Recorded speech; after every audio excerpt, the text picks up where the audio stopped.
Hi all. To start with, what you need to do, you need to go to the dev.azure.com and it will take you to this screen. If you already have an account, you can just sign in, or if you don't have an account, just click on start free and you can create your account here. Since I already have an account, I'll just log in with that and let me add my credentials.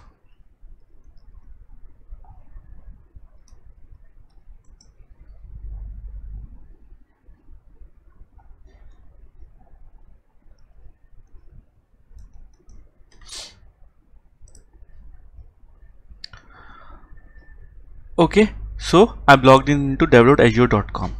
Now the next thing what I need to do here is I need to map a project, and to do that what I'll be doing, I'll go to this link. Let me clear the unnecessary items.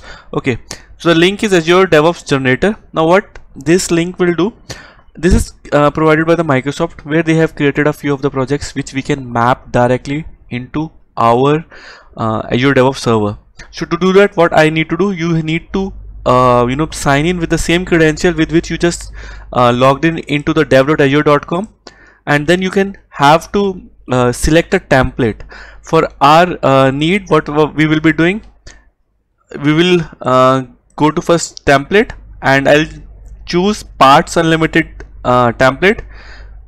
Select the template, give the name.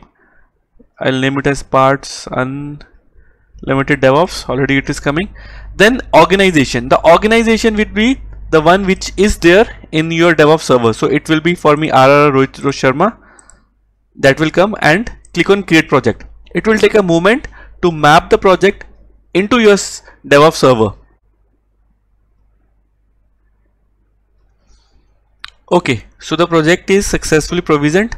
Now it will, here in the bottom, it will show you what all the things it has created. It has created project, 2 teams, swim lanes which are required for the board, work items, build definition, and release pipeline. So let me click to navigate to the project. Now it will take me to the dev.azure.com.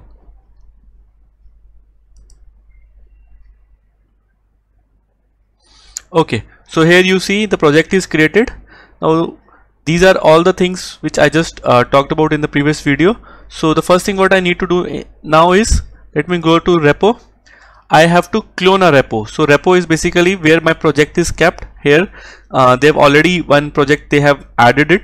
I'll just clone it into my machine. So to do that, first click on clone, and I will click clone in VS Code, and it will ask you if I want to open VS Code. Yes, I want to open the VS Code. Okay.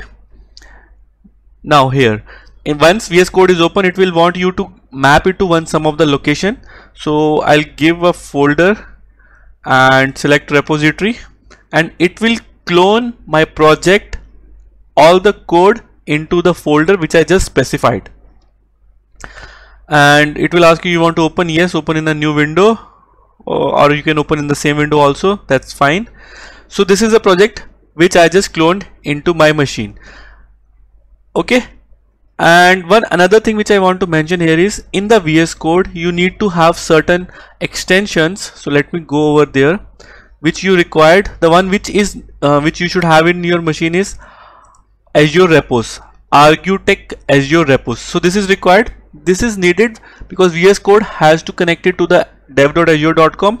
So this extension will help in the connection, in maintaining the connection.